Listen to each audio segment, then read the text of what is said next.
Okay, try and make this a quick video on the GJ Lock Securefast Decoder.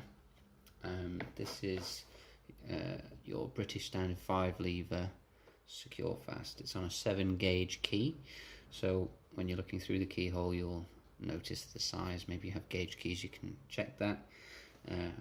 Use your books to identify the faceplate and make sure it is indeed a Securefast. So GJ obviously will have his own video on this. I advise you to go and have a look at that. It's probably going to explain it better than I can. I just thought I would share this with you anyway.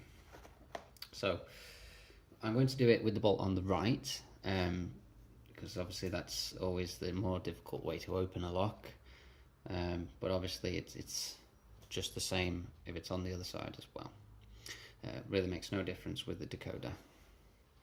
Okay, in the box we are getting a makeup key. This is where our bits go on, and this is what we're eventually going to open the lock with.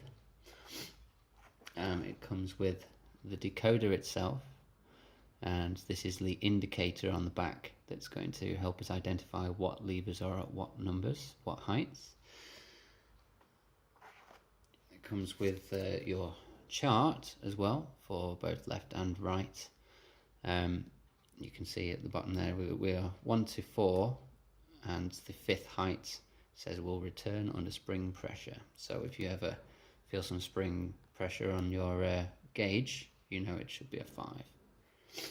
Okay, also in the box we have the pins themselves, numbered 1 through 5, and then in the 6th box here we have the bolt thrower, as we can only make up half of the key that's going to be on the levers and the other half on the bolt thrower. You cannot make a full key with this as it comes, as there are not enough pegs in here, as you may see from this lock as we go through. So I'm just going to pop all these lids open just to save a bit of time. This is probably how I would do it on the doorstep.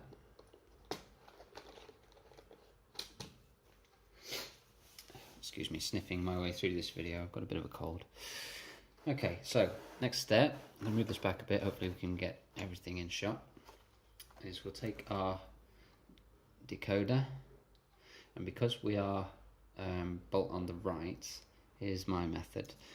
This is a slider here which has detents inside, so it clicks on the movements, and that's going to help us find the levers and make sure we're positioned on them properly. However, you won't be able to find your first lever to attention in this lock if you're working from yourself to the other side. So it's easiest if we work from the back. So we put the tool in, we turn the curtain a little bit, and then allow it to slide all the way back. Once you've done that, you slide this up to the curtain, and then from there on we will go by the clicks so we know what levers we're on. We're turning to the back of the levers here, and we're reading from the back. So let me just lift the camera up here, and we can get a look down the shaft and see the angle that we're at.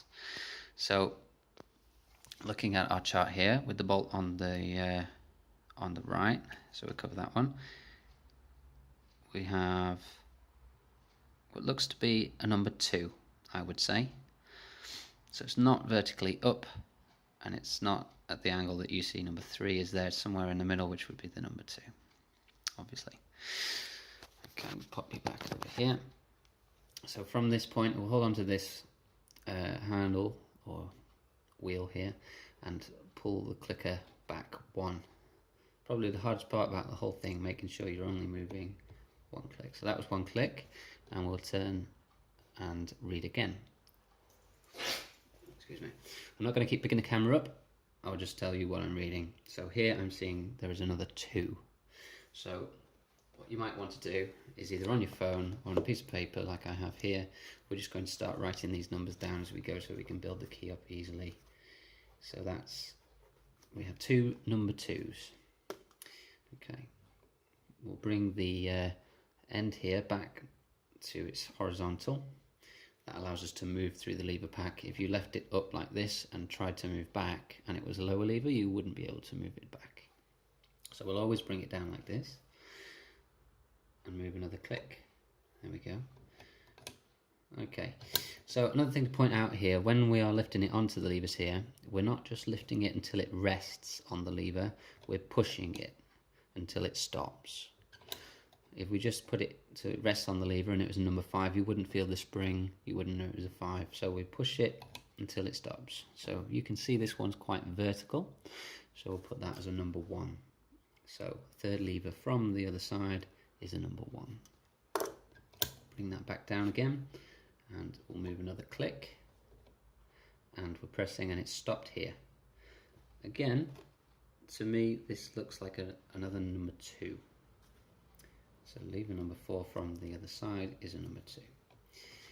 Drop it back down horizontal, move it 1 click back for the final lever, and this one hasn't come up as high as number 2, so we'll mark that one as a 3. It could be even lower, which we would read as a number 4, but we don't appear to have any 4s in this lock. Now, Securefast is one of these rare locks which doesn't have the ABA pattern on its levers. So, what that means is, where we were reading the levers of a normal lock, we would find that these last 3 would be it would be 1, 2, and then 1. But as it's not, we're reading it as a 3, and it's different to the third lever. Not too many locks are like that, but the Securefast in this particular case is. Right, so we've got our number here, which is 22123. So we'll take our makeup key here, loosen this knob off, and slide it all the way off backwards. So we have this rod here which has got a D shape to it,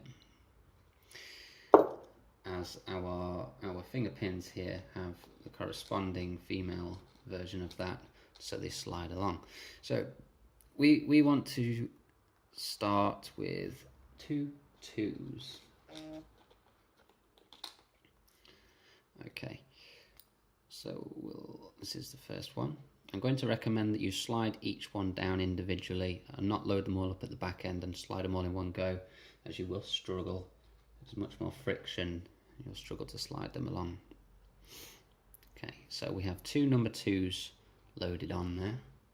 What we have next is a number 1, as we wrote. There's no particular way that you can slide these on, there's only one way up you can slide them. That's it, that's the number 1. Next we have another number 2. Now this is why I say that you cannot make a full key with this, not every time anyway. You get 4 pins of each height. Already we've used 3, and to make the rest of the key we would need another 2 number 2s, which we don't have.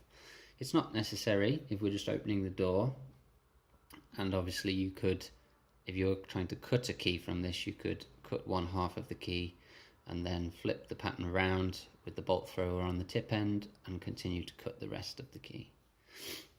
Okay, so we've got 2 2 1 2. The final number is 3. So we'll add this on here like so. Now, because we are bolt on the right, we are now going to add the bolt thrower at the back, closest towards us, like so. We can load this back onto the handle, press it tightly, and rotate this knob to lock it in place. You will notice that these do move around a little bit still. They're not locked on there really tightly. That could just be the one I have, maybe having a bit of slop, but it doesn't affect us opening the lock anyway. So that's what our key is looking like. All that's left to do now is to test it in the lock. Make sure they're straight. Slide it in. You might need to move it forwards or back a little bit just to make sure it's sat in the lock correctly. There it is. So let's see if we got it right. Pow, just like that. And that's all there is to it, really. We can lock this up, unlock it again, switch this pattern around and lock it from the other side if we wish.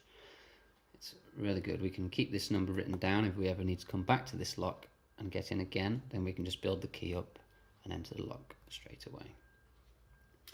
So that's it really on the Securefast decoder.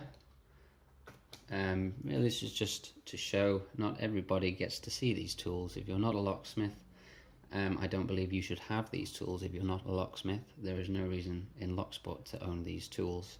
There's no picking of the lock or anything like that. So if you're not a locksmith, I wouldn't say go looking for these tools. If you are, then you can find these at GJ Locks website. I'm going to leave a link in the description so you can go over there and have a look. You will need to register, and he does checks on you to make sure you are a locksmith before you can buy these tools. That's it. Hope you enjoyed it. Stay tuned for some of these other decoders that I have in the back, and we may even do one on the chub lock as well. Thanks very much.